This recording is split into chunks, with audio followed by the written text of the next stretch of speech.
how do politicians not see your industry for what it is and what it can be? And even in a couple of years, when they see the effects of closing you down, why am I just hearing this now for the first time? Well, because it doesn't fit the narrative of keeping the public safe. I understand that every official has a due diligence to their constituents to keep them safe in a time like this. But the same time that Allegheny County started really squeezing restaurants, they opened Sandcastle and Kennywood that Friday. Right. So the Friday that you mandated me to close down, you opened a public roller coaster park. Right. And if any of us believe that after every roller coaster ride, it is completely sanitized. Right. And if anybody's been to a water park, we all know what at the bottom of a water slide, you're spitting water out. Sure. So how is that industry okay to be open, but yet bars and restaurants are not?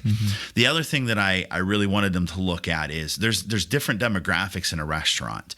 There are your true bar environments where people go in, rarely do they order food, they consume alcoholic beverages, and that's a typical bar scenario. In our industry, we're used to reporting taxes and to our insurance what our percentage of food and what our percentage of liquor sales are. So I propose that we look at restaurants because my guests come in. I only seat 8 people at a bar. I'm a restaurant that serves alcohol as an accompaniment to a meal. So I didn't understand why my customers got picked out to say that you couldn't have 2 glasses of wine with your pasta dish, that was going to cause you to spread COVID. But they put them in the same situation as young kids who are going to the South Side, binge drinking until they can't drink anymore. We were all put into the same. So when we questioned the authorities about that, they admitted that they were under-equipped to enforce the rules and regulations that they had put forth, and they felt a blanket prohibition was a better alternative than for the county's health department to become better and actually regulate. Yeah. And so we're still in a situation where they're not able to regulate. They're under-equipped, and so we suffer. And actually, the taxpayers suffer because we are not paying taxes right now. So everyone else is. There's going to be a budget shortfall. Right. We all know that, and when you take 6 months of collecting revenue for the city, sure, this year's budget's already balanced and it's already funded from last year. What happens next year and the year after that? Because we have some very large operators that have already announced that they are closing indefinitely until this is over. And these are very well-respected restaurants in the Pittsburgh community. And then we have others that have just, at the very beginning, within 2 or 3 months, just announced bankruptcy. Really? Yeah. There's a group called Big Burrito Group. They own Mad Mex's, and they're probably right now the benchmark for restaurants. I believe they're up to 23, 24 restaurants.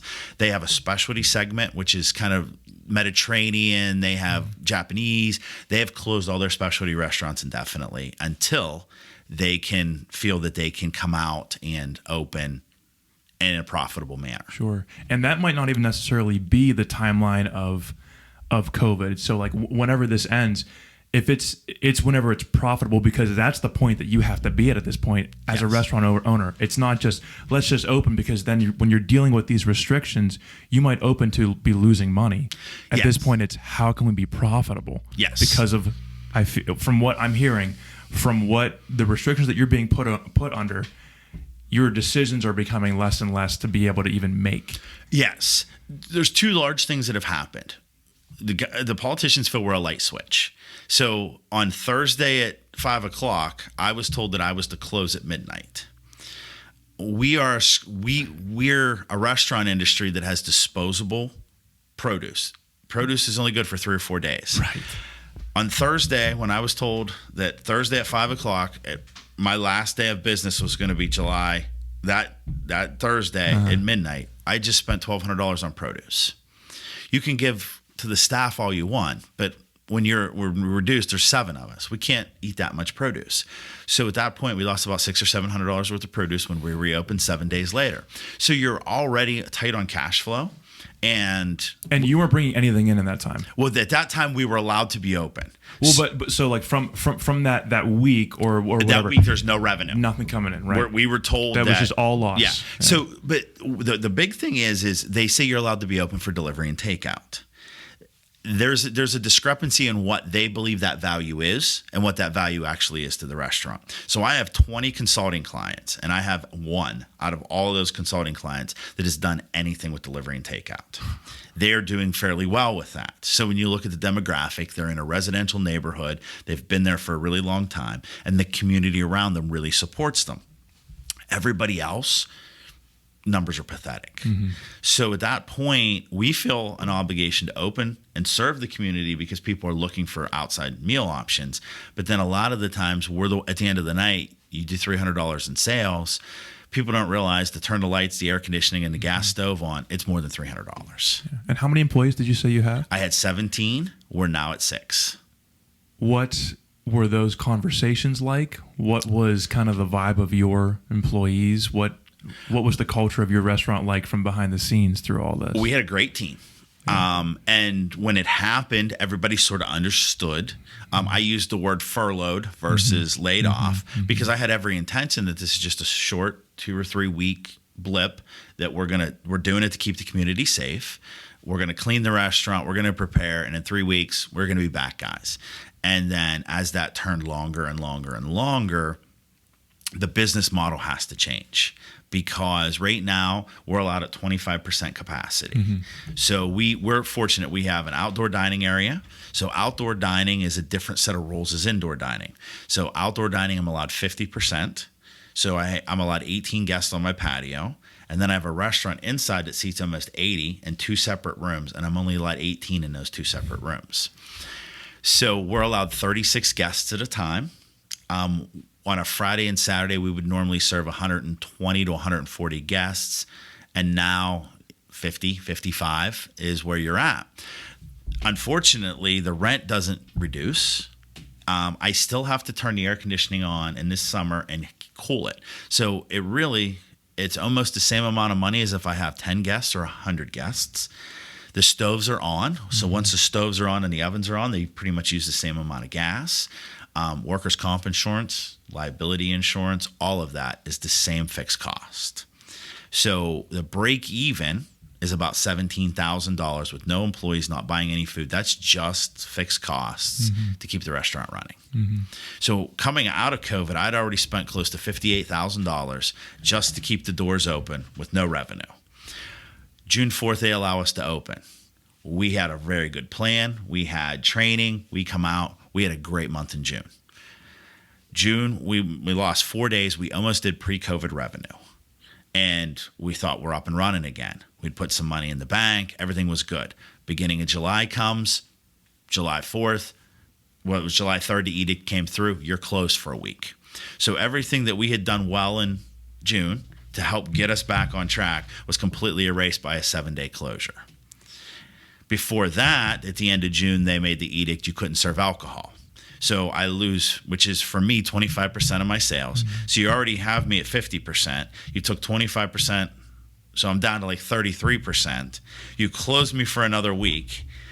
And then you come back and tell me when you reopen, you're only allowed to reopen at 25%. So I don't know many business models that is able to sustain a 6-month closure / 25% capacity business model and expect on the other end to make it. It's tough. So the government did offer 2 different programs. They offered a PPP, which is a paycheck protection program. Right. In the very beginning, they were very poor at communicating what it was going to be and how it was going to be. So the original edict was it's going to be 8 weeks. You have to use 70%, or it was actually at the time 75% for payroll. Well, if I'm mandated to be closed, why would I take a loan that, in quotation marks, may be forgiven? There was no criteria for forgiveness at the point. So you're being asked to take, we qualified for $122,000. So you're asking me to take a $122,000 obligation, in quotation marks, that may be forgiven. You will be giving criteria at a later date and time to take your employees and pay them instead of leaving them on unemployment. Now, I did a Breitbart News interview, and I alluded exactly to that. I'm literally taking the obligation of the government and putting it on myself.